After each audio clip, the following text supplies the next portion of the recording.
தெய்வம் இருக்கிறதா இல்லையா என்ற பெரும் சர்ச்சைக்கிடையில் கடந்த 100 ஆண்டுக்குள்ளாக பொதுமக்கள் நடமாட்டம் அதிகம் இருக்கும் சென்னை அரசு மருத்துவமனையில் பாம்பன் சுவாமிக்கு காட்சியளித்த முருகன் அவருக்கு என்ன தண்டனை எதற்காக கொடுத்தார் என்று தெரிந்து கொள்வோம் வாருங்கள். ராமேஸ்வரத்தில் சாத்தப்ப பிள்ளை செங்கமலம் என்ற தம்பதியருக்கு மகனாக 1849 ஆண்டில் பிறந்த பாம்பன் சுவாமியின் இயற்பெயர் அப்பாவு. சிறு வயது முதலாகவே முருகன் மீது மிகுந்த பக்தி கொண்டிருந்த இவர் தமது 13 வயதிலேயே கவி பாடும் திறமை பெற்றிருந்தார். 1894 ஆண்டு ராமநாதபுரத்திலிருந்து 25 கிலோமீட்டர் தொலைவில் உள்ள பிறப்பன் வலசை என்ற ஊரில் இவர் தொடர்ச்சியாக 48 நாட்கள் தவம் செய்த போது முருகப்பெருமானை உபதேசம் செய்தருளினார் என்று கூறப்படுகிறது. அதன் பின்னர் சில ஆண்டுகளில் ஒரு ஆடி வெள்ளி அன்று முருகனை தரிசிப்பதற்காக தான் பழனி செல்ல விரும்புவதாக அவரது நண்பரிடம் பாம்பன் சுவாமி கூறினார். அதற்கு அவரது நண்பர் தற்போது வேண்டாம் என்று கூறிய போது இது முருகன் கட்டளை என்று பாம்பன் சுவாமி கூறினார். அன்று இரவே முருகன் பாம்பன் சுவாமி முன் தோன்றி கடும் கோபத்துடன் பழனிக்கு நான் வர சொன்னதாக ஏன் பொய் சொன்னாய் என்று கேட்டார்.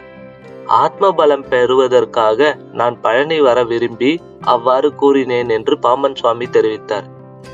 அதை எங்கிருந்தாலும் என்னால் தர முடியாது என்று நினைத்தாயா என்று கூறிய முருகன் பழனிக்கு நீ வரவே கூடாது என்று அவரிடம் சத்தியம் வாங்கி கொண்டார். போகர் உருவாக்கிய முருகப்பெருமானை தரிசனம் செய்திட வேண்டும் என்று விரும்பிய பாம்பன் சுவாமிக்கு நண்பரிடம் கூறிய சிறிய பொய் காரணமாகவே முருகன் தண்டனை கொடுத்தது குறிப்பிடத்தக்கது. ஆனாலும் அதன் பிறகு பாம்பன் சுவாமி முருகன் மீது எவ்வளவோ பாடல்கள் எழுதியுள்ளார். 1923 ஆண்டு டிசம்பர் மாதம் சென்னை தம்புச்செட்டி தெருவில் நடந்து சென்ற போது குதிரை வண்டி மோதி இடது காலில் ஏற்பட்ட முறிவை முருகனே நேரில் தோன்றி குணப்படுத்தியது குறிப்பிடத்தக்கது. அதன் பின்னர் 1929 ஆண்டு மே 30 பாம்பனில் பாம்பன் சுவாமி சமாதி அடைந்தார். முருகனுடன் பாம்பன் சுவாமி ஐக்கியமானதற்கு பிறகு அவரது சீடர்களால் திருவான்மியூரில் ஜீவசமாதி அமைக்கப்பட்டது. பாம்பன் சுவாமிக்கு முருகப்பெருமான் சென்னை அரசு மருத்துவமனையில் காட்சியளித்த சம்பவத்தை நீங்கள் தெரிந்து கொண்டீர்கள். இதை உங்கள் நண்பர்களுக்கும் உறவினர்களுக்கும் இந்த வீடியோவை ஷேர் செய்து நமது சேனலை சப்ஸ்கிரைப் செய்யவில்லை என்றால் சப்ஸ்கிரைப் செய்து விடுங்கள்.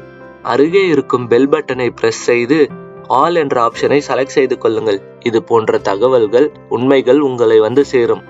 நன்றி, வணக்கம்.